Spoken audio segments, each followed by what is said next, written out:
Hey guys, what's happening? The bags are packed. It's almost showtime for the women's race. I'm on my way to Hamburg and it's going to be an exciting day. Meier, the world champion, is returning. We got a stacked field and the cards are just mixed new. So let's see what's... Please take my bag. I need it tomorrow at 9 p.m. Okay, thank you. Sure. Well, I guess if you're world champion, you're not carrying your own bags anymore. So she's on fire. Let's see what's happening in Hamburg. I'm on my way. What are you doing on the left? Okay. I'm so sorry. Here we go. Please, I really tried to make it. Yeah, I do apologize. Well, I guess that delivered. We're ready to race. It's on. Time for the elite women. 5, 4, 3, 2, 1. And here we go. He's incredibly strong on the ski. With our leaders shoulder to shoulder exactly at the same time, she went all the way from third last into 7th. This is a serious gap they're opening now on the competition. Sinead's managed to bring atmosphere and excitement to the farmers carry. It's not an easy thing to do.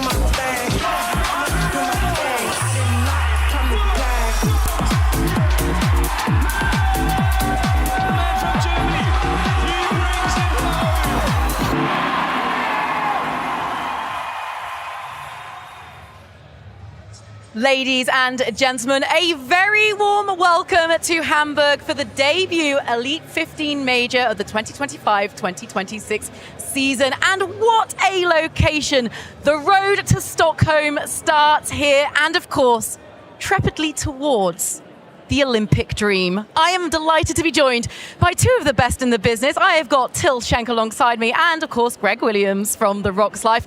So glad they renewed your contracts, boys. Nice to have you. Us too. Who would have thought? Who would have known? Greg, how excited are you to be back, and especially in a venue like this? Yeah, it's super exciting, and you're right, this venue is unbelievable. Every time we come back to one of these majors, the level has just gone up a notch, and today it feels very, very special. It's a really enclosed arena. It's an elite-specific setup. There's a lot of crowd here. It's very, very exciting. Actually, we haven't even started yet, and it's hard to focus, to be honest. It's getting real noisy in here. And for me, it doesn't feel like coming back. This is so new. This is so big, so spectacular. It's really like this is a new thing, and I'm so excited about it. I wonder if the athletes will be feeling the same, because with a brand new season, we also have a brand new world calendar that is going to be taking us around the globe this year. Whilst we start in the birthplace of Hyrox in Hamburg, we then move on to Australia for the very first time before going stateside to Phoenix, Arizona, and closing out the majors in Warsaw. But brand new for 2025-2026, the advent of the regional. So those are going to be 3 last chance qualifier races dictated by the passport of the athlete's birth country. So much to look forward to, but that is the whole year ahead. What about this weekend? Well, we have got all sorts of community racing. We have got all sorts of open and pro and mixed doubles. And then we have the advent of a brand new Elite 15 doubles. And that comes tomorrow night, Greg. What excites you about bringing that into the Elite 15 season? Yeah, the elite doubles is just super fast, super exciting, and the races are so close. There's not much to split between any of the athletes, any of the pairings, and yeah, it's super fast, super exciting racing. Well, if you are brand new here, welcome. This is the Elite 15, and you might go, what does that even mean? Well, it is the 15 fastest Hyrox racers from the men, from the women, out on track to battle it out for 3 spots tonight at the World Championships, which of course is in Stockholm in June. Here's a little bit more. The Elite 15 is the professional racing series of Hyrox, where the very best athletes in the world go head-to-head. In the 2025-26 season, the Elite 15 will compete across 4 majors, 3 regional championships, and on the ultimate stage, the Hyrox World Championships. Qualification to the majors in singles comes in 2 ways. First, auto qualification. On the men's side, Automatic places go to Hong Kong and Glasgow champion James Kelly, Amsterdam winner Alex Ronkovic, and Las Vegas winner Dylan Scott. From the Chicago World Championship podium, world champ Tim Wenisch and runner-up Hunter McIntyre also qualify, with bronze medalist Dylan Scott already through from Vegas. Roll downs extend as far as 5th place, and with Kelly finishing 4th in Chicago, the final men's entry passes to Jonathan Wynn. On the women's side, last season was dominated by America's Lauren Weeks and Australia's Joanna Wettrick. They secure the first 2 auto-qualification tickets to this year's majors. With both finishing inside the top 5 in Chicago, 3 more names are added. It's world champ Linda Meier, Sinead Bent who finished in 4th, and Lucy Proctor who came home in 5th. Beyond the automatic qualifiers, the remaining places are earned through time. Athletes with the fastest average of their 2 best Hyrox Pro times in the past year complete the field. If any competitor declines their invitation, the opportunity moves down the rankings until all 15 start line places are filled. At each major, 15 women and 15 men compete. The top 3 finishers advance to the World Championships, with qualifying spots rolling down. And if a qualified athlete withdraws from the World Championships, their position passes on to the next placed athlete from the same qualifying event. Beyond the majors, 3 regional championships will decide the final entries for Worlds. These are staged in Washington DC, London, and Brisbane. To compete, you must hold a passport from that region, Americas, EMEA, or APAC. Each regional champs crowns a single winner, and that athlete or double claims the last place on the World Championship start line. The Elite 15 is where champions are made. 4 majors, 3 regionals, 1 world champion. This is Hyrox at the highest level. Linda Meier, a very deserving world champion after that incredible race, Greg, in Chicago. 2 German winners. Who could have predicted that? Yeah, I don't think we predicted that going into the race. I mean, we knew they were good athletes. They've been around the sport since really almost the start of it, and they've been towards the top of the sport since the start of it. But I don't think any of us predicted that they were going to take the win that day. Till, it just speaks to the evolution of the sport and the fact as well that Linda Meier has been in and around for so long, but she was pushed by a rookie in Joanna Wettrick.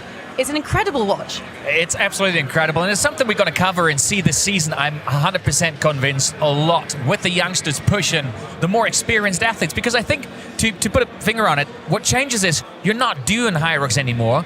You grow up in sports and you're actively becoming, you're choosing to be a Hyrox athlete, and that's what's happened in the progression of the sport. I mean, we spoke of young athletes, and you saw Lucy Proctor there as well in the warm-up area. It's safe to say we're going to be in some safe hands in the future. There is no doubt. I mean, if you look at the potential that we've seen last season already, and they had time to learn and time to train and examine everything that's happened, is going so much detail into all the training right now. There's a new wave coming. Right, a new wave coming, a brand new course, Greg. And whilst it may look familiar, it's got a couple of differences this year. Yeah, it has. So tonight's the first night we're going to see the first ever elite-specific setup, and the idea is that we have a much more consistent course going forward for the elite races. It is a super exciting venue, like we've already touched on. Now, one interesting element of it is going to be on the run. So the first run tonight, they need to cover 6 laps, and then for the subsequent runs, it's going to be 5 laps for the 1 kilometre run. So that's interesting in itself. A lot of corner turning to do, and how that's going to affect the runners remains to be seen. It could also cause penalties or athletes running more laps than they need to, because it's a lot to count when you're really struggling. Another element of it is there is a coaching area, so athletes have been able to nominate a coach to stand essentially within the grid and give guidance, give support, and maybe tell them when they need to come in on those runs, which could certainly help. Another factor is the farmers carry. So typically there's normally lanes for the farmers carry, but tonight it is they will run around the edge of the running track when they're doing their 200 metre farmer carry. And then finally, if an athlete picks up a penalty during the race, then they need to serve that at the end. So they'll complete the wall balls. If they've had a penalty, that will appear on the screen on the wall balls and it will start to count down. Then the athlete needs to remain in position, and then only when the screen goes green are they allowed to then cross the finishing line. That is going to be some peak jeopardy, and that is what we like. And speaking of peak jeopardy, we sent Till out to do a little catch up with an athlete, a very pretty big, important athlete. And yeah, we let him talk and everything. This is how it went. Hey everybody, we made it to Cologne, the training home of the world champion Linda Meier, and we want to spend a little bit of time with her and find out how has she spent the off season, what's the secret sauce that allowed her to become the world champion, and get to know Linda Meier a little more. So let's come inside.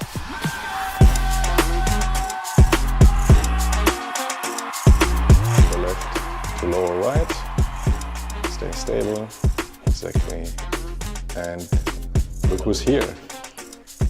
Hi. What's happening? This is not what I expected when I go to the gym. Yeah, we're right We are in the warming warm-up. up. You wanna join us? No. So, Okay. you wanna have a should try try right it. now? And then your head goes from upper right to lower left. I thought I was here for looking. Do it, do it. Oh, okay. What? Try to focus. Okay. Whoa. Ooh, what's Whoa. happening here? Okay, this is a lot harder than I would Do you have feel that this? Do I look weird? Linda Björn claims there's no difference between the private person and the athlete Linda. Is that true? I try to be the same person on the track as I am in real life. I'm not the kind of person who likes racing that much. But I think over the last year I tried to get into a racing mode, which is kind of not the Linda you know as a private person. Have you ever seen this? It definitely doesn't look very Instagrammable. Alright. No, I've not Linda, seen that. please give Till a try. Yeah, exactly. Yeah? What do you feel? Well, it's trying to pull me back. All right. Do you feel secure? Yeah. Okay, perfect. A little bit of head Well- turning, and let's see what happens. That's really All Instagrammable. right. Stay straight. Sure. Stay proud. My new Stay profile. proud. Okay, perfect. New profile pic. What do you feel? Still stable? No, I feel drunk. A little bit. What the hell? Yeah, Does it So- look the way I feel? I feel like I'm going like this. exactly.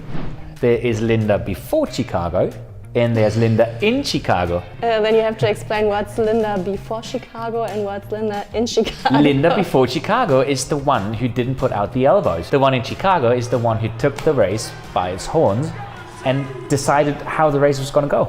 Yeah, that's true. I think the difference was that I stood at the starting line and I really tried to just have fun. I think my walking in song was kind of a push for me because something that the other girls didn't do. Everyone had got like a song which pushes themselves, like the typical song is Thunder, for example, or Eye of the Tiger or something like this. And my walking in song was Britney Spears.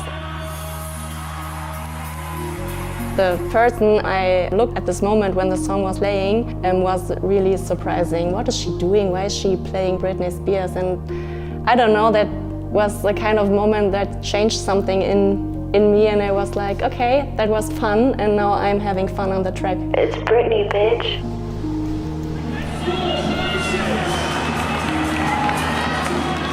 So what would 10-year-old Linda Meier say to world champion Linda Meier? That's a good question because when I was 10 years old, I was a dancer and not a runner. So I think that she would be surprised, and I'm not sure if she would be proud because it's kind of a different kind of sport, but no, I think that she would be proud.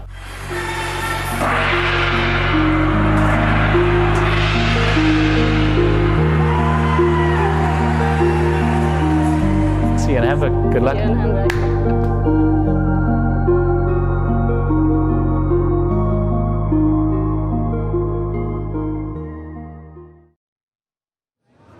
How strong is your neck feeling, Till? Have you learned something out there? Oh, my left side is incredibly strong right now. I mean, I always feel like when I'm walking through the city now, I'm like leaning to my side now. But that was a fun visit. But did you catch up on that?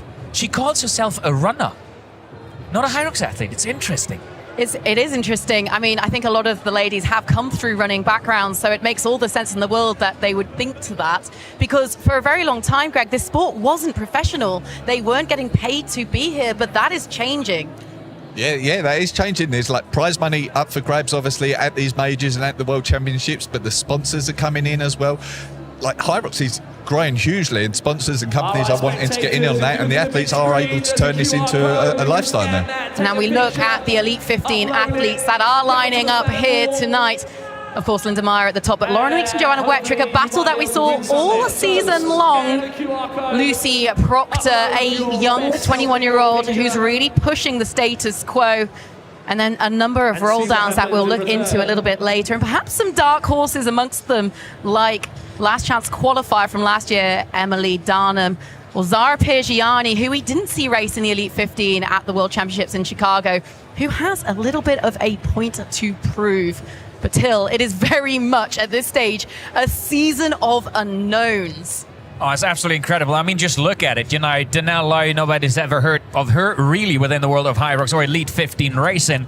Elena Putas, even though we talked about her, this is going to be her debut. You know, she was qualified, but then injured. It's going to be incredible to see how she translates what she's capable of doing into this field now and so on. And Calypso, we're going to talk about it. We have to talk about her at some point. It's a super interesting person. This is going to be wild. That podium contention is going to be tight, but based on Chicago and the World Championships, Greg, there are a few that stand out. Yeah, there are. I mean, obviously, Linda, who we just touched on, took the win in Chicago and has to be one of the favourites for the podium tonight. And then in the majors last season, we saw Lauren and Joanna really dominate those races with the absence of Megan Jacoby, obviously, throughout last season. So those three certainly will be going into this race as the favourites, but then, like we just touched on, the lineup is incredibly strong, and these ladies will feel like maybe they can get a podium spot tonight as well. Till, Joanna Wettrick, she has been nigh on unstoppable since she first stepped foot onto a Hyrox course. It is unbelievable. I mean, if you look at the comparison to the world champion, again, it looks like she's the overall stronger athlete. And she just wasn't on the day, but she's incredible. We all remember that race that we had in Glasgow, for example, where she was with Lauren Weeks for so long. And just towards the end of the race, there was like 2% missing. But she knows that. She knows what she had to work on. And she's been such a fierce and a strong contender. And I'm absolutely convinced she's going to come back, or she's going to hit that floor in a moment even stronger. I mean, the woman missing from that double header is, of course, Lauren Weeks. Possibly, not even possibly, GOAT. Greatest athlete of all time, Greg. What has earned her the right to that title? Yeah, she is the greatest. She's won the most number of majors. She's won world championships. She's incredibly consistent. You know, even when she's not looked her best in some races, she's often come back and at least got a podium in those. Incredibly consistent athlete throughout the years, and yeah, she finished third in Chicago. That will be below where she wanted to be, but I think she can come back tonight with a bang as well. Now, I know you love your analytics, and we've mentioned Chicago so many times, and with this podium contenders, let's deep dive into it, Greg. What have you got for us? Like, where is this race going to be won based on what we saw in Chicago? Yeah, so in Chicago, Linda took the win with a 21-second gap over Joanna Wettrick and 47 seconds over Lauren Weeks. Now, that occurred really in a couple of areas within the race. One major one, as it often is in Hyrox, is in the running. So Linda was 39 seconds quicker overall on the runs than Joanna, and 16 seconds quicker than Lauren overall on the runs. A big chunk of that happened in runs 4 and 5. So the runs after the sled pull and after the burpees was where the greatest chunk of that Linda made up. So it'll be interesting to see whether that repeats again tonight. So are we saying that it's station dependent? It certainly could be, because those runs occurred after the sled pull, and the sled pull is one of the stations where Linda again gained quite a lot of time. Now Linda we've always known is quite impressive on the sled pull. We saw that in Vegas earlier on in the season, and then in Chicago she gained 10 seconds on Joanna on the sled pull in Chicago and 27 seconds over Lauren Weeks there. So that chunk of the race on the sled pull into the burpees and then those runs really is where she won it. And then just later on in the race as well on the farmer's carry. The farmer's carry is hard to make up a lot of time on the farmer's carry really in these races, but Linda did in Chicago. She was 9 seconds ahead of Joanna there and 14 seconds ahead of Lauren. That farmer's carry caused so many issues at the World Championships, and actually we spoke a lot about it coming down to the brand new centre turf and the impact it was having on grip off the back of the sled pull. But now you've had chance to digest that. Do we still think that's the case? It certainly could have been. Carpet or the turf was one of the factors. It could have been the heat in the venue was just affecting the grip, because we saw them putting the kettlebells down more than we normally do.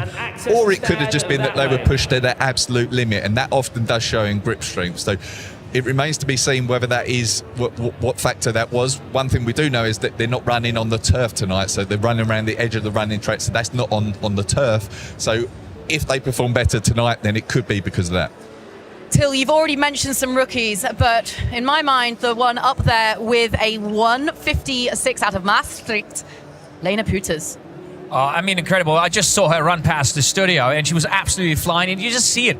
This is sort of like the rookie times we're seeing here, and she is way ahead of the competition if we look at the times.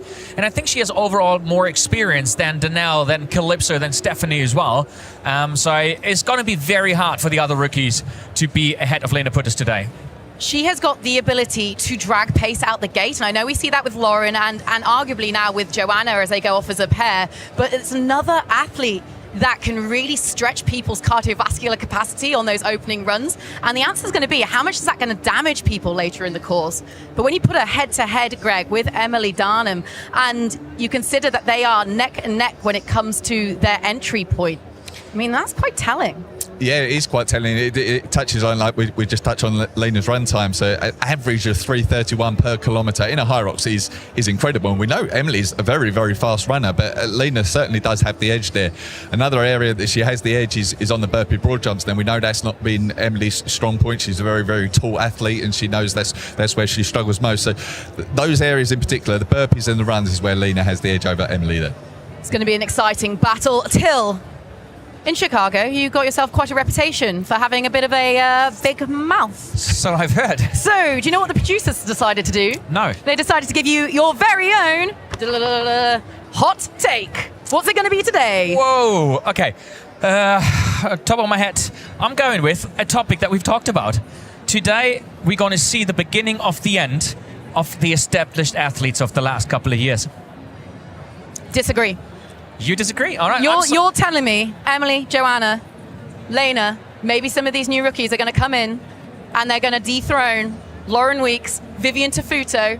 It's a big call. It's a big call. It's a big call, but hey, it's that's the idea, right? Throw a curveball. And honestly, I'm not talking just about today. Today is going to be a first indication, but the ones we know, they're going to be up there as well. But over the course of this season, I think that gap is going to go close and the youngsters are going to push past. Well, I'm looking forward to more of your strong opinions, Tilchenk. Greg, we've been doing some predictions for the podium here tonight, and you guys at home, please do follow along as well and put them in the YouTube comments, because it's going to be a little bit of fun across the season, and we're going to battle it out. But who have you predicted tonight? Yeah, not particularly controversial for me, but I've gone with Lauren Weeks for the win. So he does not agree with you, Till. He does not. We saw her dominate 3 of the 4 majors last year, and then Joanna Wettrick in second, like she burst onto the scene last year and performed strongly. And then Linda, after what she did in Chicago, I think, I've put her in 3rd spot. Till, take it away. You've got 3 as well. I'm going to start it off with a safe bet. Linda Meier as well. She's absolutely on fire. She's so confident, even more confident than before Worlds. And we just chatted about she's going to put the elbows out. Inside lane is the world champion lane. Joanna Wettrick, because she saw last season what she needs to do. She's done the work, no doubt. And then I want a little bit of a dark horse in there. And I'm going to go with Emily Darnham. I know she isn't the strongest rookie in that sense. She isn't a rookie anymore on paper. But she put so much work in it over winter. I think she's going to be there. But how about you? So I'm playing things a little bit differently. I don't want to get in between this competition. We leave the fisticuffs to them. So I'm picking one wild card, someone you might not think who could land on a podium. And this week it is going to be, gentlemen, Lena Putas. I know you wanted to do the drum roll. It's going to be Lena Putas. I saw her at the Barcelona Last Chance qualifier, and she came out like an absolute rocket. And for all of the established Elite 15 athletes, they got pulled so far out the gate so fast that nearly all of them died out. Now, what we need to see is whether she can maintain that. Add into that this is going to be a first round 6-lap course. After that's going to be 5 laps. All she needs to do is get around one corner, and that can really mess Greg psychologically with the other athletes. Yeah, it certainly could, yeah. How the 6 laps, 5 laps affects the runners in the group, and whether it plays more into the long runners because the runners don't get to open up remains to be seen. And this atmosphere as well for a rookie, is this going to be more intimidating than some of the more established? Well, how exciting. This is where it all begins. The birthplace of Hyrox with a sellout crowd here in the brand new Elite 15 Stadium. We kick off the road to Stockholm as we welcome the athletes in. This is it, here and now, all or nothing. Let's hand it on down to Faisal Abdullah.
tense few moments before the road to Stockholm begins.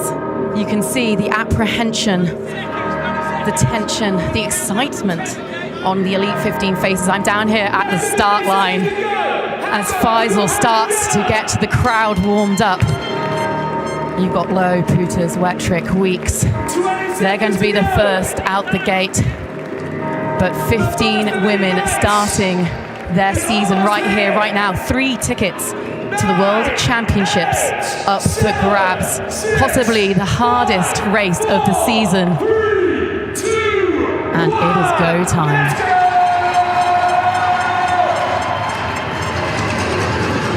Let's head on up to our commentary race here in team. Hamburg, ladies and gentlemen. Once again, a very warm welcome from Greg and me up in commentary. Lauren will be straight down on the floor, making sure she's ready for all the insight, all the details. And not a surprise what we're seeing here in the opening around Lena Putters very early on, trying to stretch the field straight away. Yeah, we touched on that in the pre-show, just how fast Lena Putters is on her running in general, but we saw her go out very fast in the last chance qualifier in Barcelona, and she's done the same again today.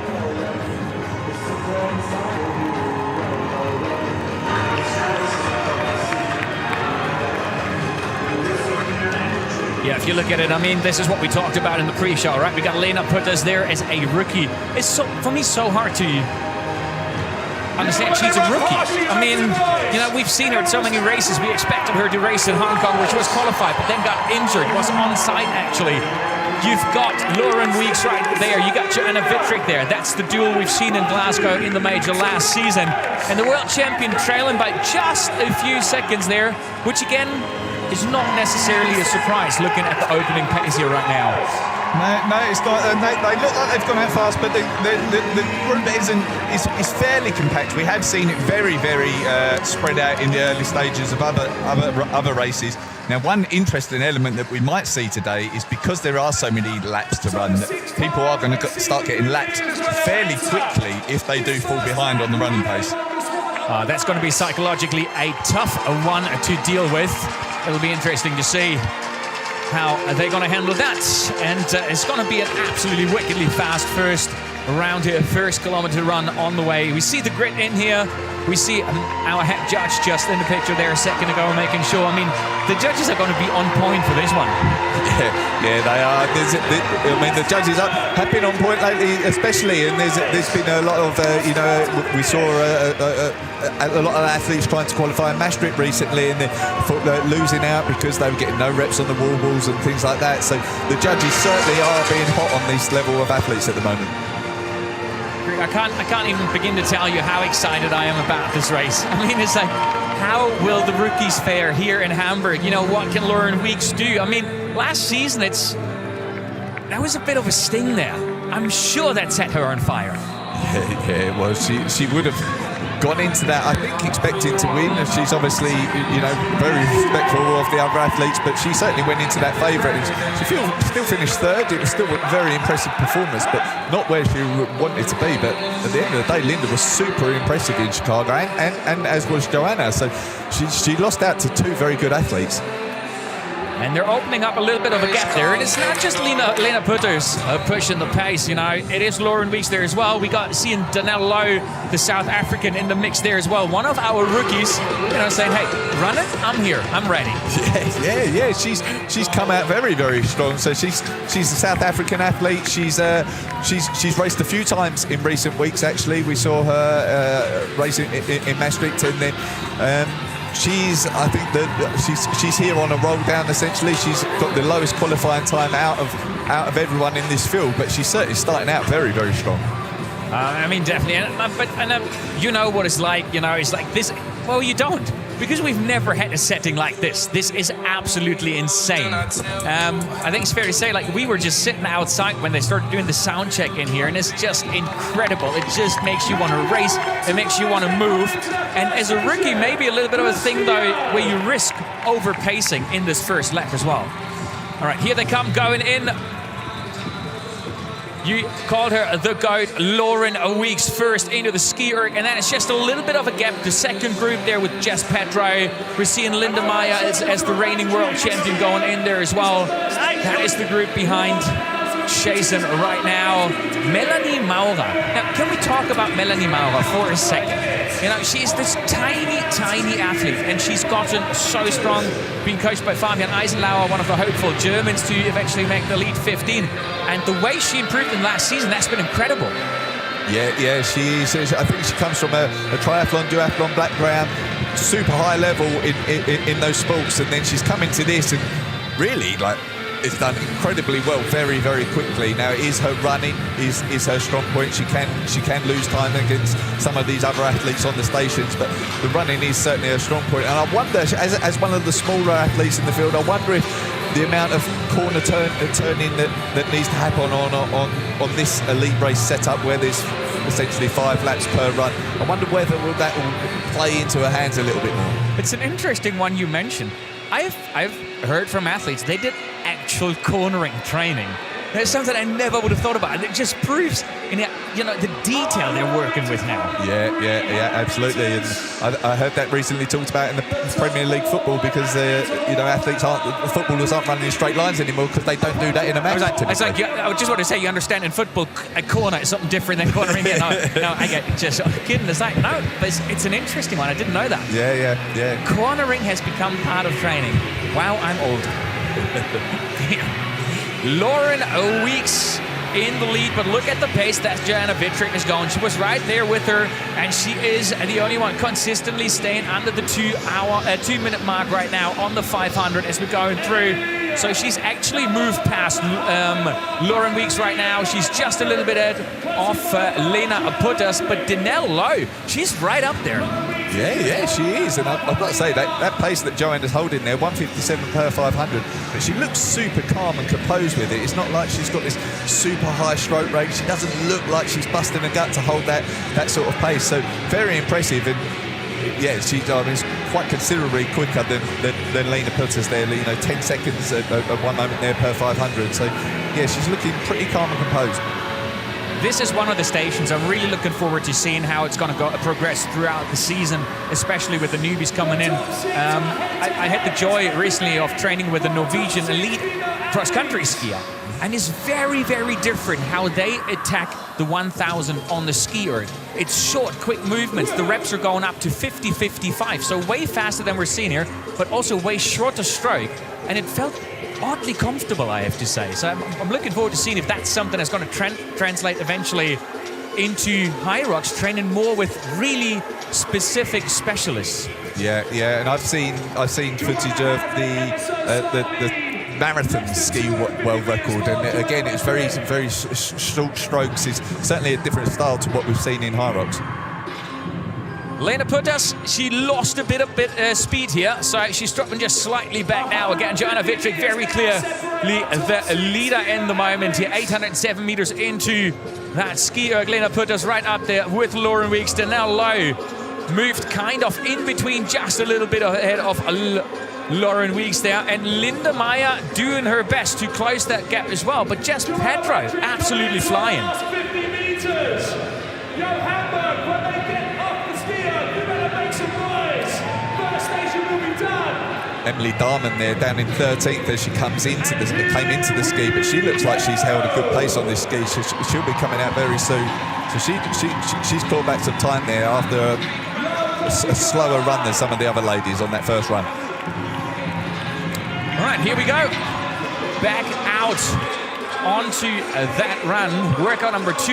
And now, this is the chasers that are left behind. This is your leader, Joanna Wittrich. She is in the lead, and this is different to what we've seen in Glasgow. And this is what I meant with she's seen what she needs to do. She is forcing Lauren Weeks' hand very early into the race.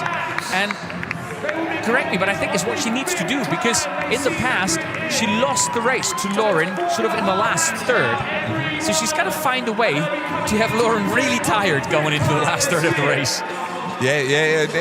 In Glasgow, when she did take the lead, it provided for a great race that Lauren ultimately won, and set the world record. And Lauren thanks almost Joanna for giving her that race and pushing her on so much that set like the 56 and 23, I think it was the world record. So yeah, this early start, we know we've seen Lauren be able to claw it back in the latter stages of the race, and yeah, you're right. Joanna will know she wants to open up a gap. Lena put us right there with Lauren Weeks. To me, I'm not gonna lie, we all know Lauren is an amazing runner, but I would have thought that Lena Putters would try to go past her on that run. But I think I'm really, really impressed by Lauren right now. I literally think Lena can't go past. Maybe Lena's holding back. The sleds are a major factor in a Hyrox race, and if while they're a slight unknown, you know how the sled's going to feel on the turf. You don't want to necessarily push yourself too much before going into that push and pull. Maybe she's deliberately holding back and then wants to get through these sleds, and then we'll push in the latter stages. All right, left hand side, you see how they got out off the ski erg. So a bit of a tough start there for Sarah Pridjani and Calypso Sheridan. We're seeing there Ida Stenscott, Melanie Maurer, Lucy Proctor. That's okay for her. You know her better than me, but ski erg not her strongest, so it's still a comfortable position for her. Yeah, absolutely. Yeah, she never wants to push too much on the ski. She knows that compared to some of these other ladies, she can't hold that pace that they hold. But we saw that when she made her Elite 15 debut in Vegas. I think she was one of the last out of the ski erg, but then ultimately got a qualifying spot in that race. So I don't think she'll be too concerned in these early stages. So this is an interesting scenario we're seeing here right now, because we've seen this at Worlds when Joanna Wittrich was leading Linda Meier on the run track. And it's again, she is able to go with Lena Putters, she's able to go with Lauren Weeks when they're in a group. But I have the feeling with Joanna Wittrich, she is not able to push 100% when she's leading the race. It's almost like there's 1% missing, and she's allowing Lauren Weeks and Lena Putters to get a little closer again. It's come down to about 3 seconds now, from 6 to 7 seconds that the two had. But Lauren Weeks, Lena Putters, look at the pace. I mean, Linda Meier was 2 seconds behind coming out of the ski erg, and she's nowhere to be seen right now. Yeah, those three have really opened up a gap on that run. It'd be interesting to see what their run times were once they come in. But yeah, they've really opened up a gap on that second run alone. Absolutely incredible. Linda Meier just coming through now with Jess Petro, so that's a gap of about another 15 seconds now. Danelle Lowe coming behind, and I think Sika Arningers, who we're seeing on camera, going with Emily, the Dutch. Well, I keep thinking she's a rookie, but she's not. She is really not. Sixth at the World Championships, Emily, yep. So can't consider her a rookie anymore. Absolutely not. All right, here we go. Who's going to make a move at that push? Just to give you some knowledge, the men open weight is this. The women pro. Lauren's pulled back a little bit of ground on Joanna in that first length of the sled push there. Yeah, not a big fan of what I've just seen of Linda Meier there at the push. Like, she takes that mandatory rest, or that planned rest. I've seen that before, but she's got her left leg taped, and she was just shaking out the left leg as well.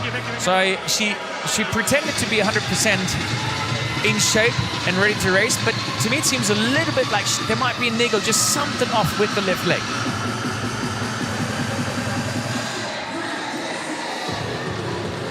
Joanna Wittrich absolutely dialed in. But Lauren Weeks, she's not backing down. Lena Putters losing just a little bit of distance there. And Jess Petro, she's gone past Linda Meier now, and so is Danelle Lowe, the South African as well. I think Sika Arning, I think that is, who came in 8th, I think, has pulled back some time as well. I think she's essentially moved herself into 3rd position here with a good push so far. I mean, her push, we've seen that very strong in the past races as well. But now is the moment. Okay, so Joanna Wittrich, if you look at her right now in the screen here at the bottom right-hand corner, she's got a very slow movement. It's almost like her ski erg. It's a very low rep, but she is getting away from Lauren Weeks there.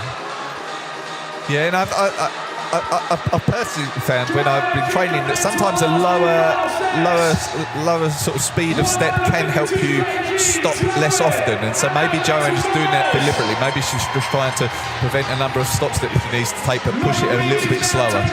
And Joanna Wittrich is out, and if she can push through, actually Sika Arning might be second out of that sled push. She got a few minutes to run. She's going to go out with Lauren Weeks. That's an incredible move, and she's running the wrong direction. She is going the wrong direction. And Vivian Tafuso as well was joining her. So really impressive push with Vivian. So it's Lauren, Sika and Vivian were leaving the sled push at essentially the same time there. And you can just see how really brutal. Linda Meier is losing serious time on this sled push. She was only about 2 meters away from the end, and she had to take another rest. I'm going out on a limb here and say this is not going to be the day of Linda Meier. We're early into the race. We know how strong she can be. But seeing what we're seeing from our leaders there, from Joanna Wittrich, Lauren Weeks, right now, Vivian Tafuso with an incredible sled push there. So it was Sika Arning. And a serious move from Stephanie Oswald as well. Yeah, it was. Just to pull you up, Till, on what you just said about Linda, it's not her day. Let's get through the sled pull first. She's very, very impressive on the sled pull. She was the fastest in the Elite 15 in Chicago, so let's not rule her out just yet. All right, fair enough. 46 seconds is what she's down. Ida Stansgart now coming out as we're seeing the replay here.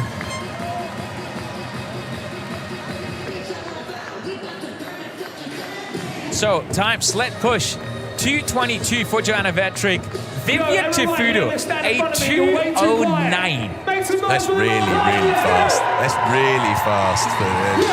She's got back some time there as well. That's impressive from Vivian.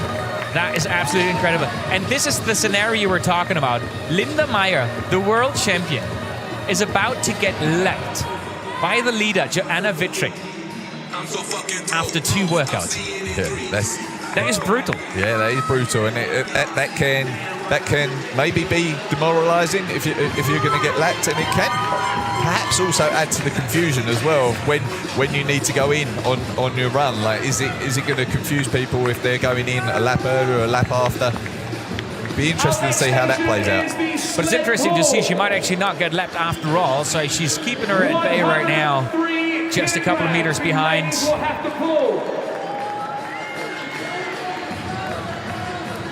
Looking at the race as it stands right now, I really need Joanna Wittrich to stay where she is. Otherwise, my picks for the race were very, very off. Because we just saw the shot of Emily Dahmen there, and she is in 11th, and she does not look as comfortable as we've seen her in the past. Again, it's early into the race, and the sled push is a workout that is just grueling, that hurts a lot of athletes. But if you look, for example, at Lauren Weeks, it took her only, like, I want to say 20 meters to find a rhythm again. And we've seen that very different in the past season before. So she seems very, very strong.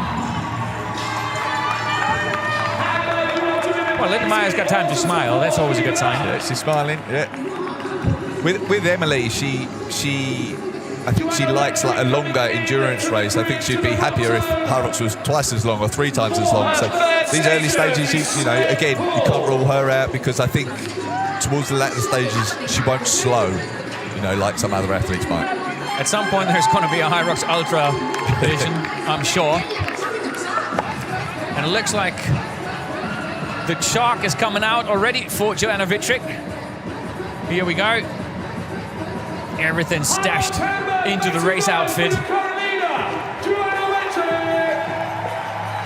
And behind them, Jess Patro, still going super strong right now. She's racing with Linda Meier into the sled push, and really just ahead of her coming out off the sled push. So doing really well there. But Joanna Wittrich, that is your leader. She was so confident in the days leading up into this race. She's got an incredible setup now with JK and the entire crew at the Sunshine Coast with the training. I think everything is dialed in perfectly. And I think one of the biggest changes that we've seen through the off-season now with Joanna Wittrich is that she's gone from, you know, being a passionate general athlete who would do a 42-kilometer cool run down after the major in the Netherlands to now it's all focused. It's all Hyrox, it's all dialed in. There's no more playtime. Yeah. Very Hyrox specific. Training with JK, training with Jess Petro throughout the summer. You know, I think they've been happy with the group that they've had. They've really pushed each other on in those training sessions, and yeah, she's looking very good. And it's worth also saying that she has raced already this season along with Jess Petro, where they set the women's doubles world record. So she's got some race experience under her belt since Chicago, and obviously in very good shape, having broken a world record already. So this is the one where you predicted Linda Meier will make a little bit of a move, and a move she has to make. Jess Petro still ahead of her, so is Sika Arning, but she's right there now. Stephanie Oswald is there. We're seeing Lauren Weeks. I mean, this is such a close race right now next to Joanna Wittrich, or behind Joanna Wittrich. Yeah, behind Joanna Wittrich, as they came into the sled pull, there's very, very little separating really from second to eighth. So Stephanie Oswald came in second, 33 seconds behind Joanna Wittrich, and then Linda was down in eighth, 45 seconds behind Joanna. So not very much between the rest of the field there. Stephanie Oswald, really impressive. I don't mean this with any respect, but before this race, pretty much everybody who watches Hyrox would have begun Stephanie who? Yeah. Stephanie who now? And that's for a reason, because she's only run 3 pro races before today, and you needed 2 to be able to qualify. So she's come in and really hit the ground running. Very, very impressive with what she's done in her first few races. And she won the pro division in Maastricht recently against a very, very strong field. And it's so funny, like when we asked her before the race what motivates her, Stephanie Oswald, she didn't say like, you know, I want to be the best I can possibly be or anything. She literally said like, yeah, it's not winning or that motivates me, you know, it's like inspiring other athletes and everything. It was like, hold on, you don't want to win tomorrow? It's like, no, I mean, it would be nice to win, but this is not what drives me. So a very humble person, very focused on really inspiring more athletes, and she's doing really well as Joanna Wittrich is done. She is out. Lauren Weeks has now gone past Stephanie Oswald. So has Lena Putters. Linda Meier, once again, with a really, really strong sled pull, has gone past as well. And Jess Petro losing a little bit of ground there. But Vivian Tefudo, she's right there. She's right up there with Linda Meier, with Sika Arning. But look at this gap. Look at the gap that Joanna Wittrich has opened after the sled pull. Yeah, it really is quite a sizable gap to have in a field that this strong. To have this sort of lead after the sled pull is quite impressive, what Joanna's done so far. Yeah, you can say it, it's fine. I'm going to say I was right too. I'm going to say I was right. There's Linda come out in third after a very, very impressive sled pull. So yeah, she's clawed back a lot of time there. Do you know something that makes me really happy? I mean, you're 100% right. But something that makes me really happy is to see Sika Arning is still there. She's just a little bit behind Linda Meier. And this was a workout where in the past she would lose time. And she had a bit of a head start coming in after that really strong sled push that we know of her.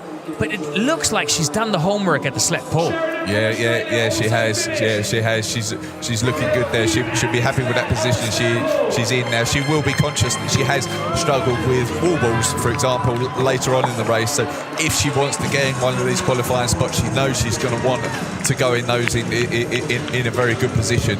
But again, presumably she's working on those throughout the summer as well. So I want to see now if we're going to see a statement or not. Is Linda Meier going to try to get back up to Joanna Wittrich, even though Joanna is a lap ahead or not? It's going to bring, maybe Joanna will forget for a second that she's a lap ahead, and it will bring world champion memories back. You know, that could be the Linda Meier advantage right now. But I think it'll be very telling to see, and she's racing really strong. You might just be right, Greg, about Linda Meier. She's come out of there looking good as well, hasn't she? It's not like she's used up all her energy on that sled pull just to bring herself back into the race, and then it's affecting her runs. And like I touched on in the pre-show, it really was this run and the next run where she did gain time on Joanna and Lauren in Chicago. Like, she's gone past Joanna here, obviously still a lap behind, but she's moving faster on this run. And yeah, it's this chunk of the race, from the sled pull, this run, burpees, the subsequent run, where Linda gained a lot of time and essentially won the World Championship.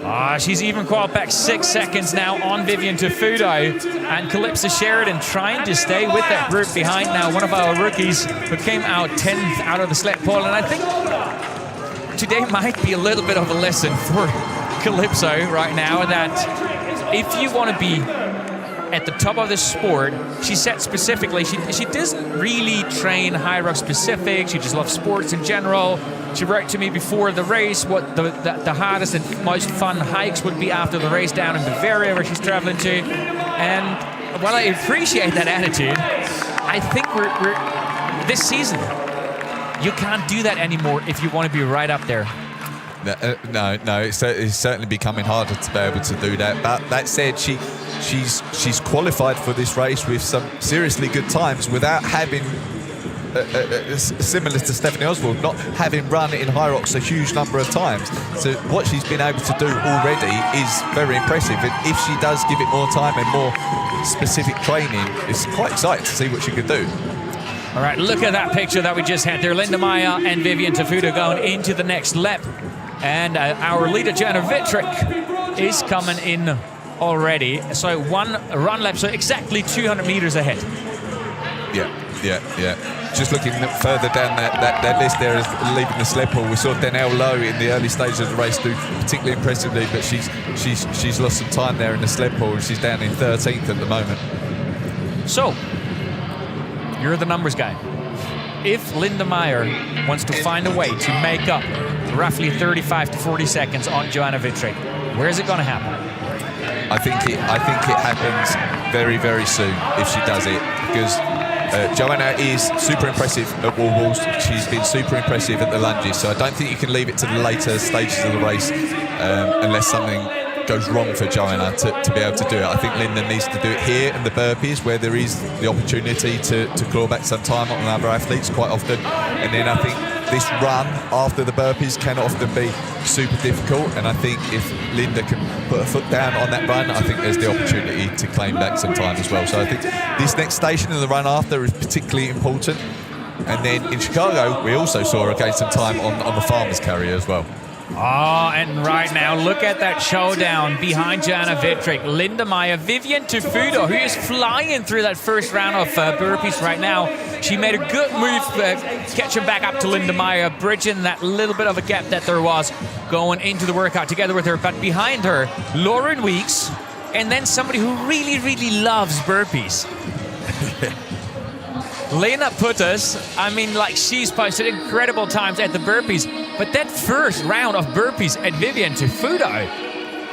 Yeah, we just touched on can Linda claw back some time here on the burpees, and I wouldn't say like she's moving like she's the one that's going to claw back some time. At the moment, it looks like it's going to be Vivian and Lena who are moving super well through these. Yeah, it's actually Linda Meier struggling just a little bit again at the burpees here. He got the head hanging down, so Lauren Weeks has gone past, Lena Putters has gone past, but Vivian Tafudo is the biggest mover right now here at the burpees. Jess Petro now one more, and she's finishing lane number 1 as well. Stephanie Oswald in there, right next to Sika Arning, the two Germans.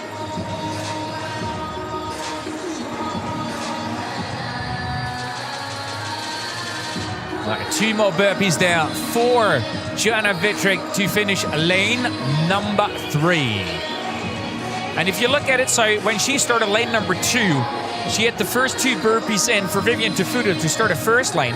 Vivian now has 4 burpees in before Joanna Wittrick is starting her 4th lane. So she made up 6 burpees, which is significantly, like, on the track. So 1 lane is about 200 meters. If you look at it, it's about a third. So she made up about 70-ish meters if you look at the running. Yeah. Look at Vivian moving well through here. Like, we know that Vivian is traditionally been a good skier. She's good on the ergs. She's a strong athlete, so she has moved through sleds well in the past. But I wouldn't necessarily have put burpees as her strong point up until now. But she's moving very, very well through these. She is moving so well that Lena Putters has not managed to pass her yet.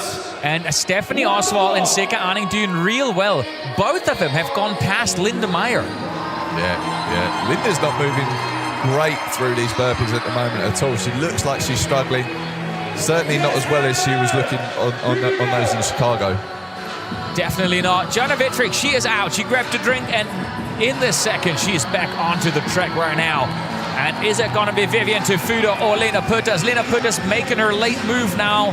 Both got about 2 burpees left. Is it going to be a long one for Lena Putters? Or is she plays it safe there. And Vivian Tefudo significantly slowing down there, but it's going to be enough. They're headed out together. Lena Putters, Vivian Tefudo out of the burpees as well. And next, it's going to be Lauren Weeks and Sika Anning.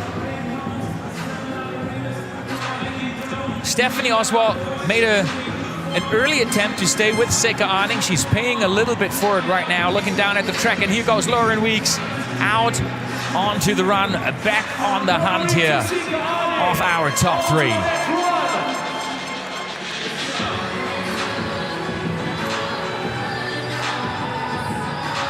So we got to define one thing quickly, right? For when I said in my hot take, the youngsters are going to prove, that they're going to be a real threat for the season. We're still considering Lena and Joanna the youngsters, right? We agree on that. Yeah. Okay, I'll give you that. Thank you. Vivian Tefudo, right now, for me, the surprise of the race here in Hamburg. I did not see that coming. I think as well what Lena's doing so far, not just, I think we've seen in the pro races what's how impressive she can be. I had a question mark over whether she could, how she responds to do it on this stage in this arena against these other ladies, against these incredible athletes. But she's not looked intimidated in the slightest. She's come out fast and she's holding her own. So yeah, really exciting to see her. By the way, Lucy Proctor, 3:16 burpees. Fastest burpees in the top 10. So she's making up serious time in the burpees here. And I mean, frankly spoken, not a surprise. That's what we mentioned after the skier. Nothing's lost for her. No. Her time is coming in this race. Yeah. And she's she can be very good on the lunges. She's good in the later stages of the race. So yeah, she wasn't concerned coming out of that ski, and looks like she's starting to make her move. 16 seconds. It was so hard to predict. Usually, doing those pre-race interviews, you get an indication of how tense is an athlete, how nervous and everything, how confident. And everybody was confident. It was crazy. Yeah, and I guess you just don't really know how ready you are until you actually run a Hyrox. And maybe I touched on, like, Joanna's already run in a women's doubles and broke the world record. Maybe that sort of little bit of race experience that she's had since Chicago is really proving to be beneficial here. Linda Meier playing yo-yo. So she's gone from 3 to 8 to 3 to now a 9th, losing a minute at the burpees. Joanna Wittrich taking the race by its horns here right now, dominating the race with a 35-second lead over Vivian Tefudo, 30 seconds over Lena Putters. Lauren Weeks, 54. Don't write her off. No, not at all. We've seen time and time again, Lauren in particular can go unbroken on the wall balls and put in a very, very impressive time, so you certainly can't write her off.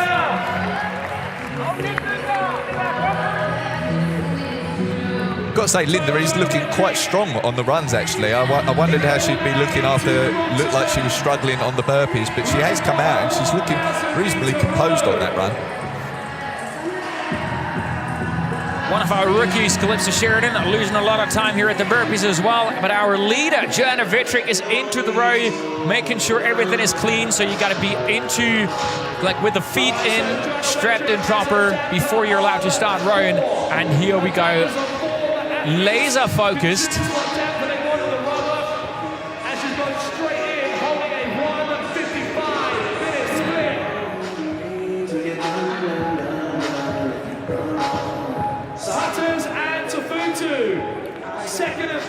Vivian Tafuto coming into the road out in third spot. Behind Lena Putters. Vivian, very good on the ergs. She's got one of the fastest, if you look at that, like their 2K road times. I think Vivian is one of the fastest in this field for sure. So it'd be interesting to see whether she can claw back a little time on this road. It's hard to do on the road, claw back too much. But Vivian is certainly one of the stronger riders in the field. And you just never know, right? I mean, that's what we said about the farmers carry, and then Linda Meier made up significant time at the Worlds there. But the road, that is the issue. I mean, you know, you're a coach and you just know what it's like. Gaining 5 seconds in the row can hurt you so much. Yeah, it's about how much energy you're expending as well as the pace you're putting into this station. And it's interesting, you saw the tattoo on Sika Arning's left shoulder there, and that's a move she made after the last season. She decided to join Björn, so Linda's coach, who were with Cologne, if you've seen the pre-show. So she's training with them right now, and this might just be the first signs of, you know, like their work carrying some fruit. Yeah.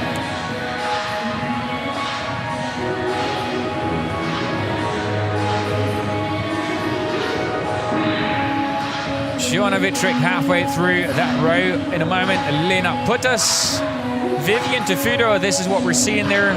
The red arrow, ignore that. That is coming into the station. Right inside, you see the numbers.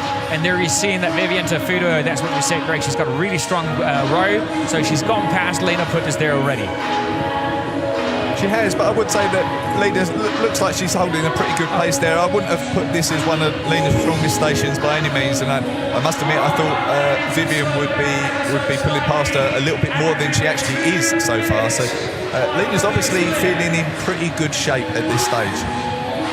Though I gotta say, I mean, we've seen that relay, you know, that included the Laurens and Vivian Tafuto and so on in the World Championship, and it's just they're racing the relay. She was staying in exactly this mark, right? Like a 1:59, a 2 minute, and she's doing that in the individuals now.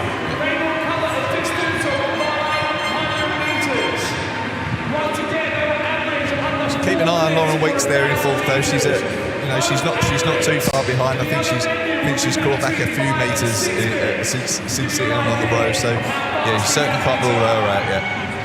And just a reminder as well that we're racing for qualifying spots here for the Elite 15 in Stockholm at the World Championships, and it's the top 3 that are going to get a spot. So we're obviously focused on who might win, but it is also the top 3 that we're interested in here in getting a spot for the World Championships.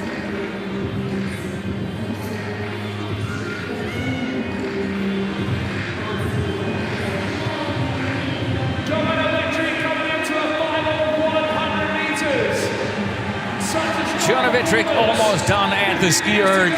Follow us on Hyrox World. You see it up there. And Jacob, one of our head judges, with Joanna Vittrick, making sure you finish the 1,000 meters before you leave in the ski erg. Very important that the number is on the screen before they're allowed to leave the workout. And there she goes, Joanna Vittrick out off the ski erg. Lena Putters staying with Vivian Tafuto. Lauren Weeks not too far behind, and then Sika Arning, Steffi Oswald, Lucy Proctor right there, Jess Petro, and Linda Meier trying to make up a little bit of time, a little bit of distance there in 9th. All right, everyone understand. It's your time to shine. She is really dominating this race. Make sure she knows it as she comes round, yeah? Make sure she knows it. Just looking at the run times that Joanna's put in so far, so on run 3, so after the sled push, come out and ran a 3:42 kilometre. Then after the sled pull, it was 3:44, and after burpee broad jumps, it was 3:50. So super impressive, super consistent run times so far throughout this race.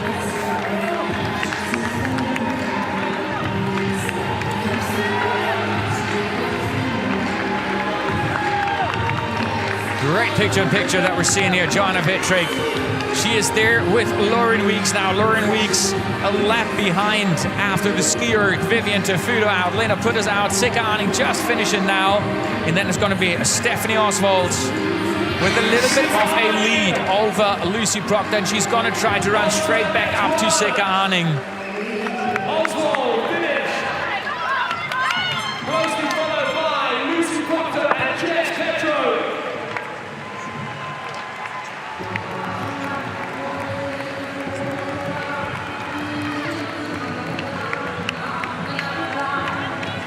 So Lauren there just looking to hold off Joanna on that run. So Joanna is one lap ahead of her essentially, but she won't want to be lapped by Joanna. So Lauren's looking quite strong at the moment on the run. She is managing to hold Joanna off so far.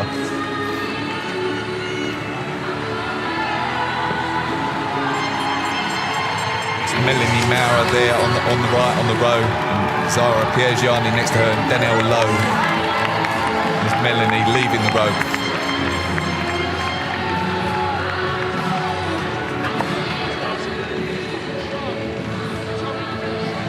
Almost 40 minutes into the race now. Nice slow motion off Joanna Wittrig at the ski erg.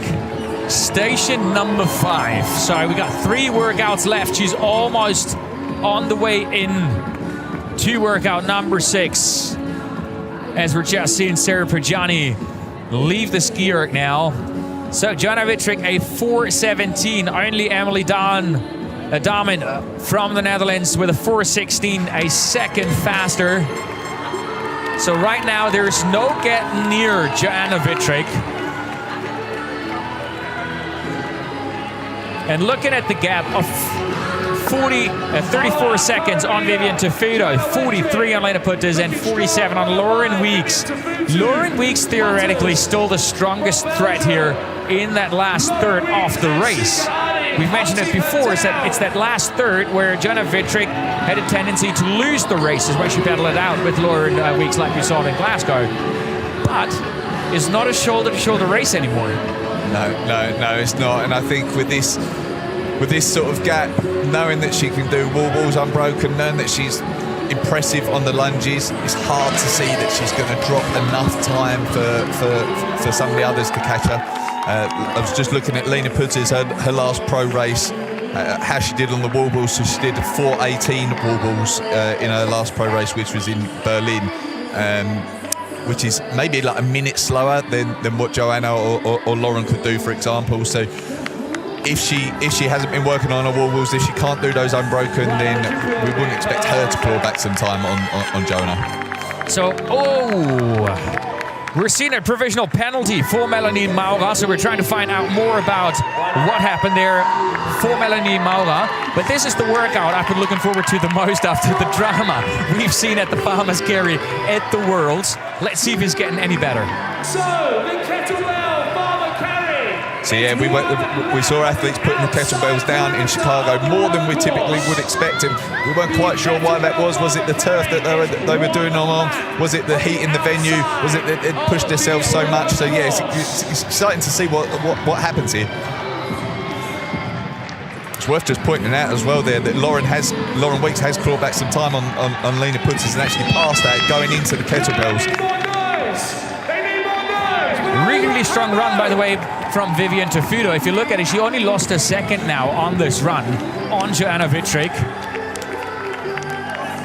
And Lauren Weeks, she's starting to move now. She is starting to move. Really strong run before the Farmers Carry after that ski erg.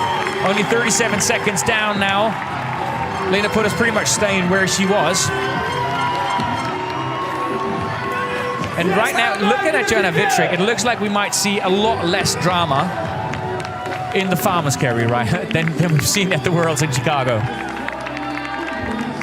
Yeah, so far she's holding on well. I would say Vivian looks like she's moving a little quicker than Joanna.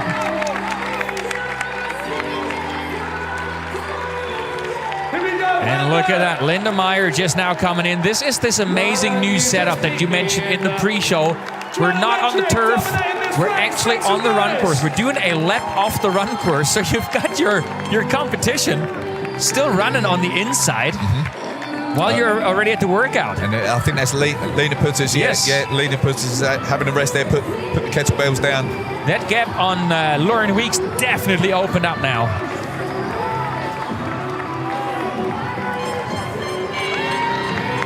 And the amazing thing is, look at Linda Meier. She's 158 down. She's nowhere near where we expected her. And more problems for Lena Putas there. But Linda Meier still smiling with the crowds out there. But Lena Putas right now is losing serious time on the competition. And again, I mean, this is the third drop in. She's wiping her hands there. She's sweating now.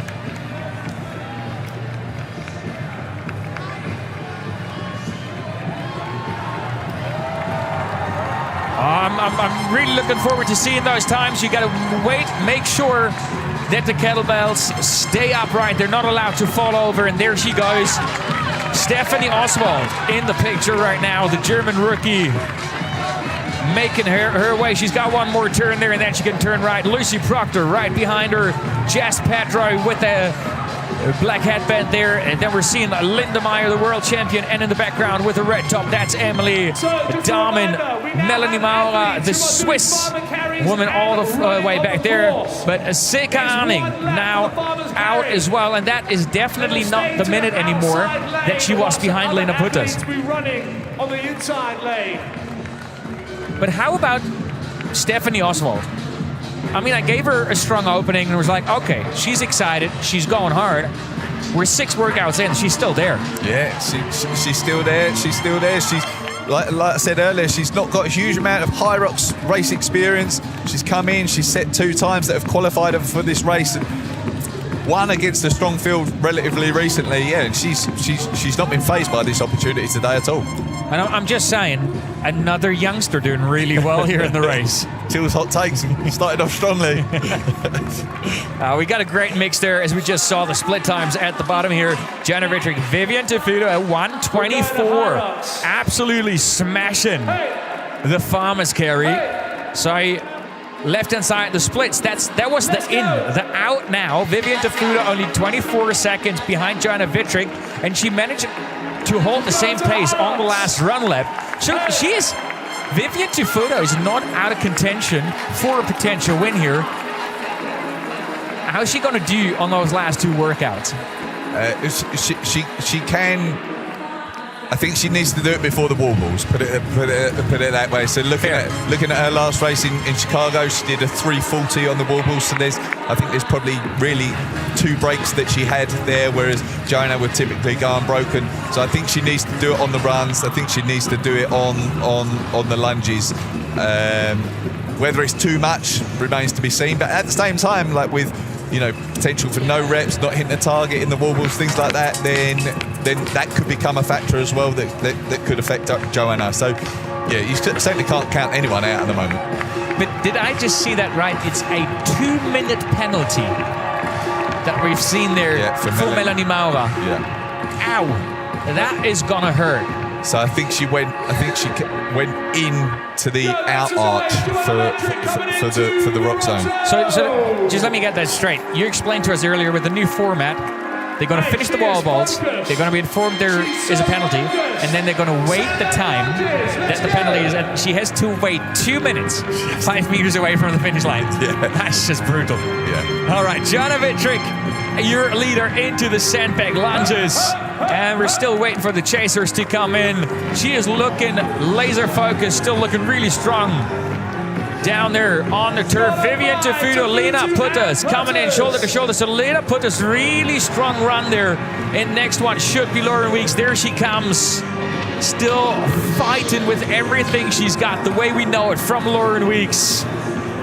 Coming around the turn, is still a little bit off a gap, and now it's Lena Putas versus Vivian Tefuta. And Vivian Tefuta, she started those sandbag lunges the same way she started those burpees. Yeah, stepping through really quickly, looking very strong so far. Oh my word, she's not even taking that little in-between step. That is such a nice rest. It hurts your legs way less, but it costs you just a little bit of time. Yeah. And here we go. There is the little step in between, but she is still going strong. Vivian Tefuta, where did you come from? Wow. Speaking of making the best of the off-season. Yeah, for sure. She's clawing back a lot of time here. We were just talking about, you know, does she need to do it before the wall balls? And maybe she does, but she looks like she's going to come close to coming out level with Joanna here. See, and this makes me wonder how is she going to do at the wall balls? Well, yeah. This is exciting. This is amazing. Joanna Wittrich in the lead. Vivian Tafuto is moving in closer and closer. Right behind her, Lena Putters definitely losing time at the lunges now. Lauren Weeks now only by 5 lunges behind. And here we go. Sika Arning, Linda Meier, and Stephanie Oswald, a German trio. But they're 2 lanes behind at the sandbag lunges right now. And Vivian Tafuto on lane number 2 right now is putting the hurt on Joanna Wittrich. She's literally making Joanna Wittrich go faster right now than Joanna wanted to go. She's able to keep that gap right now. But what a move from Vivian Tafuto. And she's going to go hard on this run now. I mean, you got to either she still moves up to Joanna Wittrich, but you gotta risk it in her situation. Yeah. Nobody, maybe friends and family, but nobody else would have put money on Vivian Tafuto potentially taking the win here. Yeah, she's really putting in. This is incredibly impressive. Like, she's just continuing to step through on these. Unbelievable from her. Now, what is done to her legs, how it affects this next run, obviously remains to be seen. But unbelievable. Her pace has slowed just a little bit, so Joanna Wittrich is going to be first out, but the back is down. Here goes Vivian Tafuto, and she does not look bad at all going back out onto that run. And I believe I will double check, but I believe after review, that is something new we're having here at the race now. So we got a dedicated man in the trailer who can review situations like penalties out there. I believe I just heard that the penalty from Melanie Maurer was removed. Yes, yeah, you're right. So after a VAR review, I'm not entirely sure what happened. I think they thought she'd gone into the rock zone through the out arch, which is quite difficult to do, to be fair, with this setup. After review, they've decided that actually didn't happen, and so the penalty's been removed. And look at what happened down there. Lena Putters, who was about to be caught by Lauren Weeks with a really strong finish, opening the gap on Lauren Weeks back up. And here we go. Lauren Weeks out in 4th. She's got 1 workout left. She's got her workout left if she wants to make it into the top 3. Yeah, she's got her workout left, but Lena has done exactly what she had to do there if she wants to claim this 3rd spot for the World Championship. She had to open up a gap on Lauren Weeks on the lunges and in this run if she wants to claim that spot, and she's done exactly what she had to do so far. What gap she can have going into the wall balls remains to be seen, and whether it's enough. But yeah, really impressive from Lena there.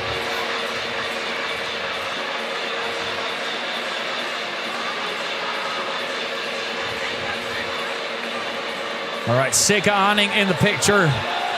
The German. They went in as a trio, but Sika Arning is going to be first of the Germans back onto the track with Stephanie Oswald still ahead of Linda Meier. So she made up about 5 seconds on Linda Meier at those sandbag lunges right now. Lucy Proctor coming from behind as well. And Jess Pedro now under real pressure from Emily Dahmen from the Netherlands. And here we go. Stephanie Oswald out. Linda Meier coming through as well. There goes Lucy Proctor. What a trio to head back out onto the run. But this is your leader in the picture here right now. Grabbing the sandbag. Joanna Wittrich. And a little bit of an argument there between Lena Putters and the referee. Not sure what this is about, but she does not look happy. 3:04, 20 seconds faster, those lunges from Vivian Tafuto here in the picture compared to Joanna Wittrich, your race leader. And Vivian Tafuto. What a race so far, but Joanna Wittrich is doing what she can. to put a little bit of a hurt on Vivian Tefudo behind. She needs to try to stay with Linda Meier now, who's putting out a really strong final run as well. And you can see it. Joanna Wittrich, she knows now. She's never been this close to win a major. She's looking around. She's looking, where's Vivian Tefudo? I've gotten rid of Lauren Weeks. I'm not going to lose a minute 5. She knows that. She's not going to lose 49 seconds on Lena Putters. But only 4 seconds coming out of those sandbag lunges. She probably was like, why's Vivian here? And I think Vivian will be very, very happy with that. And, Vivian probably went into this race. I don't think Vivian would have been expecting to win this race necessarily. She'd have been hopeful of getting a qualifying spot, getting the top 3 spots. And she'll be very, very happy with where she is. And I mean, like, even if her sandbag lungers still don't match up with the best in the sport, she's got 1 minute on Lauren Weeks. This is the woman she needs to keep behind her. All right, Joanna Wittrich, she is on the way in. This is where it counts, is happening. She's making that final turn and going straight into the wall balls. Joanna Wittrich, there she goes, first into the wall balls. And Vivian Tefudo, she's not far behind. This is going to be an absolute mental game between the first and the second. Who can push through here? Who can literally torture themselves the most? Yeah. And it could come down to no reps. It could come down to the speed of the reps as well. What's their cycle rate? So there's essentially a 5-ball advantage that Joanna's got at the moment. But if Vivian can minimise the number of no reps and cycle through these, she could catch her. It is, but the speed right now is very even between the two of them. So not the fastest right now that we're seeing compared to what we're going to see in a second there right now. Okay, argument with Lena Putters. Why is there an argument? Just go do your wall balls. This is not the time to argue. What is she doing? Lauren's putting an impressive run there to catch Lena's coming ahead of Lena on these wall balls after leaving the lunges behind her. So that's an impressive run from Lauren. So, and if I was Vivian Tefudo right now, the one thing I would focus on, I would just try to focus on the rhythm that Lauren Weeks is having. Just do what she does. Don't think about your own. Just do what she does. And Lena's having a discussion with the judge there again. She's already taken a break.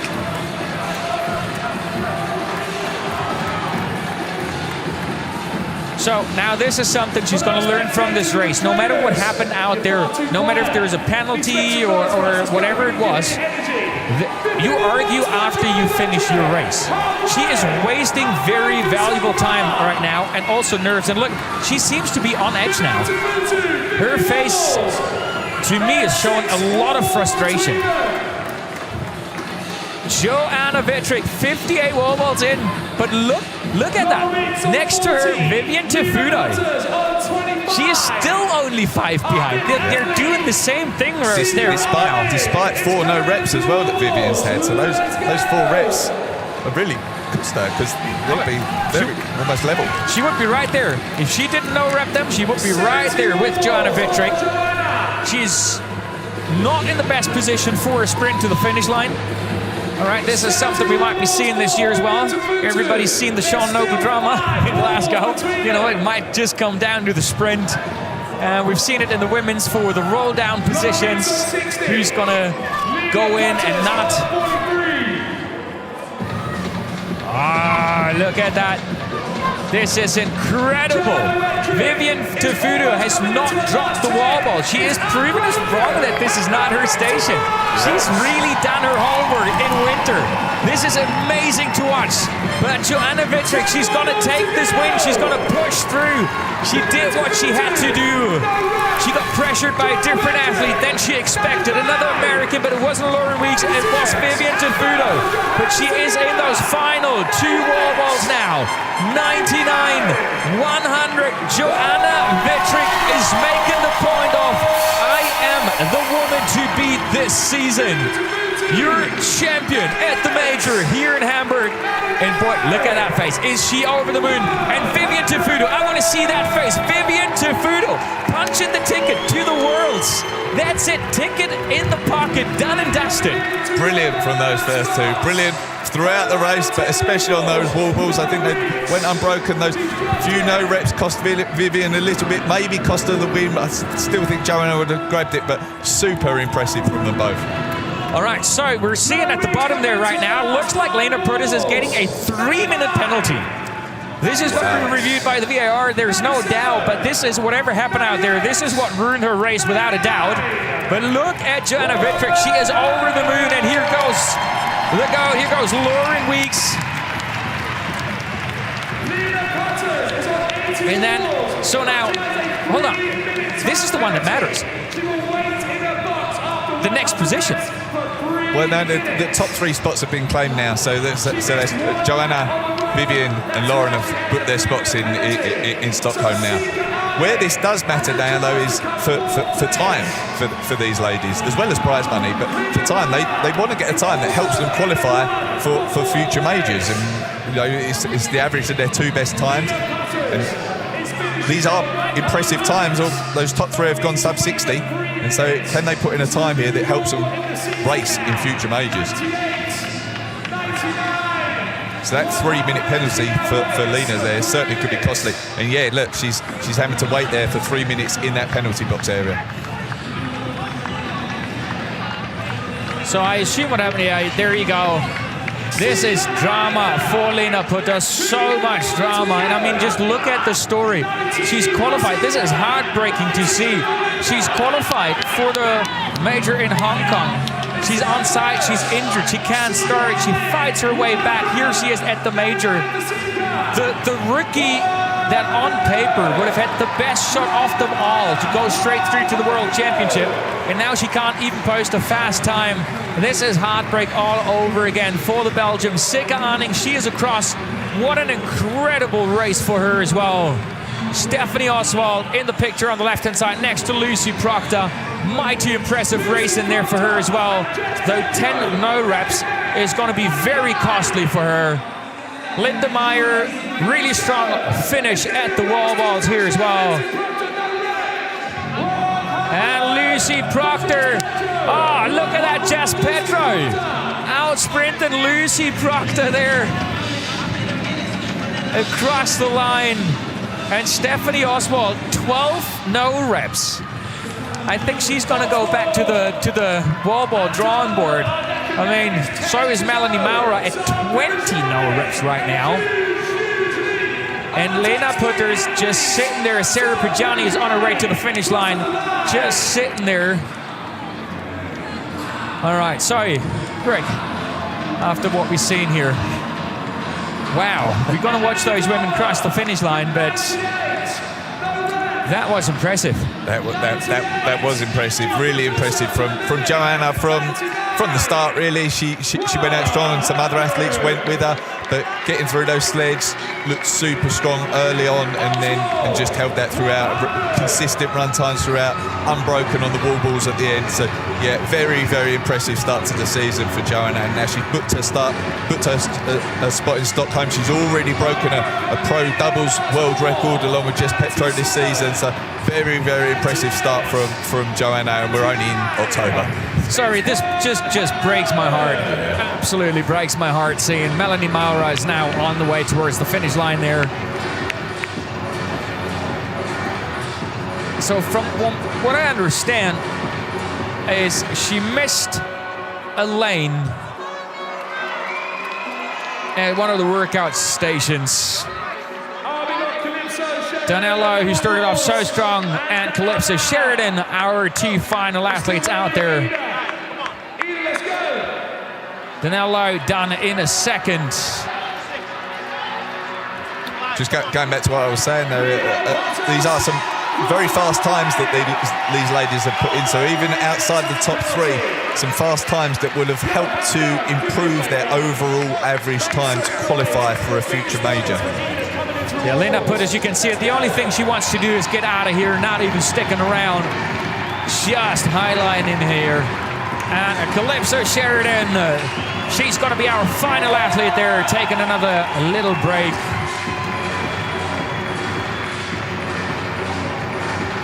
So, wow, looking at the results here, I mean, Joanna Wittrich, not a surprise to see her there. You can't say that. Lauren Weeks to be back on the podium, not a surprise.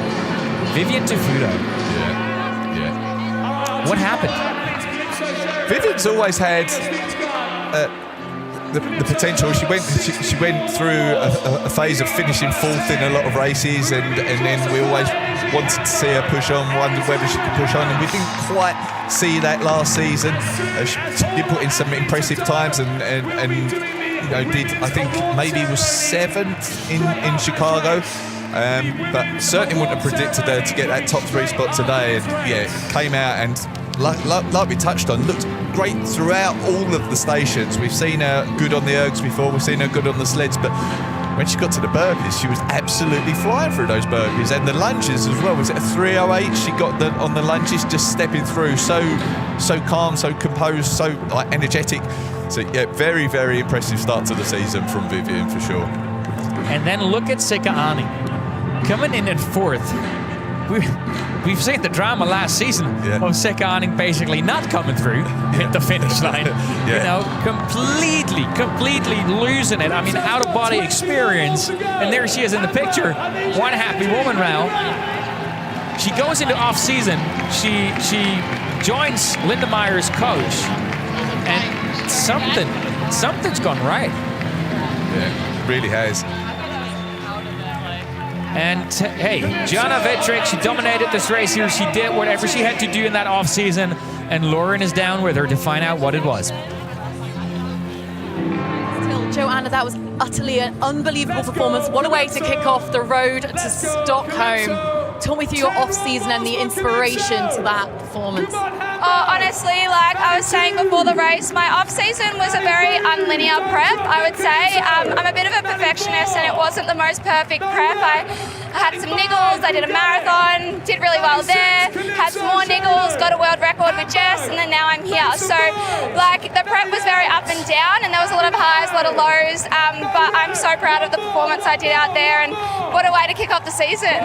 What a way indeed, and you led from the beginning. When you're out there on your own like that, I mean, it can be a lonely place, especially with 5 laps. What was the constant reassurance you were giving yourself that you were doing everything right? Yeah, I was just telling myself to keep pushing. I always write a word on my feet, and today I wrote ignite. So that was really a fire in me. After last season, I really had this fire in my belly. I had an incredible first season, and coming into my second season now, I know what I'm capable of, and I know the training that I put in, that I back myself, and I've got that fire in there, and that was what I really need to bring out today. And I mean, I did it out there pretty well. So yeah. I feel like pretty well is an understatement. You set a new doubles world record a couple of weeks ago. You've now booked the very first major ticket to go to the World Championships. This journey that you're on, the professionalism that is now surrounding you as an athlete, could you have ever imagined it? Honestly, no, and I still don't, I can't believe this is my life. It still feels like a dream. I wake up every day and see myself on TV. People say hello to me in the streets and, know me as that girl that runs Hyrox and came out of nowhere. So it's pretty surreal, honestly. I keep pinching myself that this is real life, but I mean, I can't even believe that. I'm so proud of myself, and I really take credit to my team and my family back home. They give me all the support and the encouragement to be here and put a performance like that. Well, we're coming to your neck of the woods next with a trip to Melbourne. How excited are you to welcome us into your world? Honestly, I'm so excited, and to have this on the home stage for Hyrox, this is where it was born and raised, so to bring it back home to Melbourne is pretty special, and all my friends and family will be there. I know a lot of them are watching me now, and God knows what hour it is in the night, so at least they get a good daytime race. But yeah, it'll be very, very special, and my family will watch my first race ever live there, so hello to my family back home, but at least I can give them a hug next time I race. Well, congratulations. You are going to the World Championships, and what a way to kick off 25-26. Thank you so much. Thank you, everyone. 97, 98, 99, 100. So yeah, from the start, really, Joanna looked incredibly impressive. The runs, she looked calm, composed. She started out fast, along with, you know, people like Lena, Lauren Weeks, Linda Meier. But then on the stations, she came into her own as well. Moved well through the burpees, through the sleds, opened up an early lead and just held on to it, and then got to the warbles. And despite pressure from Vivian, I think it was no reps. She ended no reps. She ended up on an unbroken warbles. Super impressive from her throughout. It was absolutely incredible to watch it. If you look at it, like, you know, you see her, she's always been a really strong athlete. Did something visibly change for you? I think it's more. I think it's experience. She feels calm and composed in this sort of environment now. When we saw her, it's only a year ago. It feels like she's been around for ages. She made her Elite 15 debut in Amsterdam a year ago, and it was clear that there was some station work that she needed to do, like for on the sled pull, for example. But she's come here now and looks so strong throughout. She was incredibly strong, but there was somebody behind. We knew it was really strong, but we didn't know she was this strong this early in the season. Lauren is down there with our second place, Vivian Tafuto. Thank you, guys. I'm here with Vivian Tafuto, second place. This is like the complete opposite of your opening to last season. Yeah, you're like, oh yeah.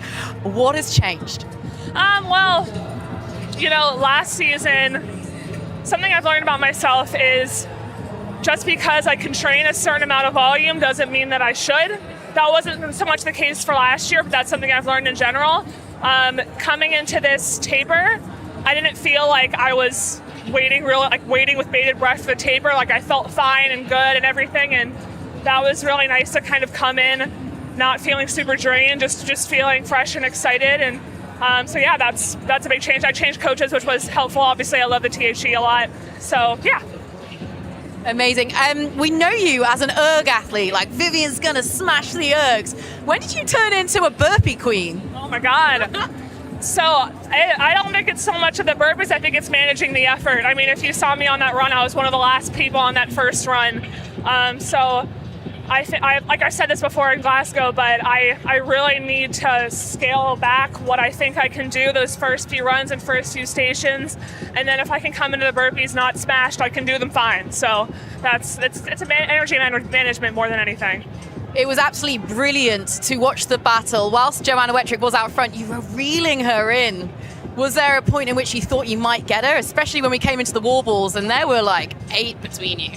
Yeah, I knew I've pictured this race so many times, and that played out kind of like exactly how I would always want it to and how I wanted it to. And I was tracking on those lunges, but the last few I could kind of feel things starting to cramp.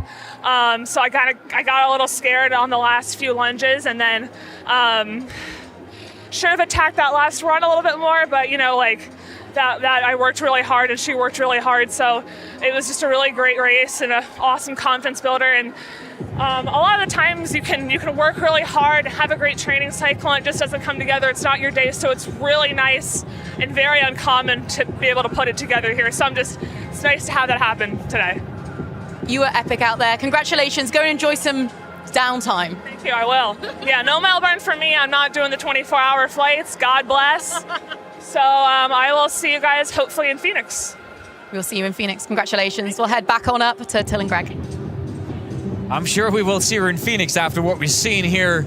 Again, I gotta ask you the same question. You know, say we were talking, or Lauren was talking about that opener last season. This is the polar opposite.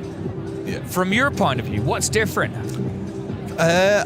I think it's like she just touched on. She's working out how to train for it. Is a constant work in progress. You need to turn up to races and see how you perform and see how that training block has worked for you. And I think a lot of athletes are learning actually that more volume isn't always necessarily better. I think it's easy to overtrain for this sport, and pulling back a little can translate to a better performance. But yeah, like I touched on earlier, her stations were super impressive, and in particular the burpees and the lunges that we saw that, and the wall balls as well. Like I think she went unbroken. She had a few no reps, but she really held that gap to Joanna, and wasn't chased down by Lauren, who was chasing her in third spot. So she looked really, really impressive on all the stations and the running throughout the race. She did indeed, and Lauren is down with Lauren Weeks, and this is going to be a tough one for you to analyze because she was amazing as ever. Lauren, down to you. Lauren Weeks never misses a podium. Another unbelievable race to open your account. You've got that ticket to Stockholm. What does that now mean in terms of the rest of the season for you? I mean, I'm really excited. There are definitely points in the race that I wasn't sure if I was going to be able to squeak onto that podium, but it just means that I get to enjoy the rest of the season and I don't have to worry about grabbing my spot. So my goal was to get a spot today, and I thought I saw it slipping between my fingers, and I just fought to try and get it. You are a fight, and I know crossing that finish line wouldn't be the same without Anthony, your husband, and Lily, your daughter, here to welcome you. But in terms of the support they give you from home, and I know they will be watching, have you got anything you'd like to say to them? No, I appreciate their support so much, and this is my way of telling them I love you. So I was hoping to be able to just skim in there so they could see it when I cross the finish line. There was an amazing battle between yourself, a stalwart of the sport, and a young, new athlete in Lena Putas for so much of that race. What does that tell you about where this sport is going? Oh my God, it's growing so fast, and she was doing absolutely incredible. Like, I would see her and then I wouldn't see her, and then somehow she was like right behind me again, and then she was leading. There were actually points that I thought she was going to overtake first. So I mean, she's not the only one. Like, we had a lot of like people coming and fighting for those like podium positions. So it's going to be really exciting. This is the first of 3 races for you this weekend. We have got defending your doubles world championship tomorrow in terms of the first elite race back, and then a small matter of a potential relay world record. Can you talk us through your ambitions? Yeah, so on Sunday, I believe afternoon, we're going for the relay record, and no, I'm really excited. So I get to team up with Joanna, JK, and Alex Ronkovich. So we're hoping to throw down a really fast time.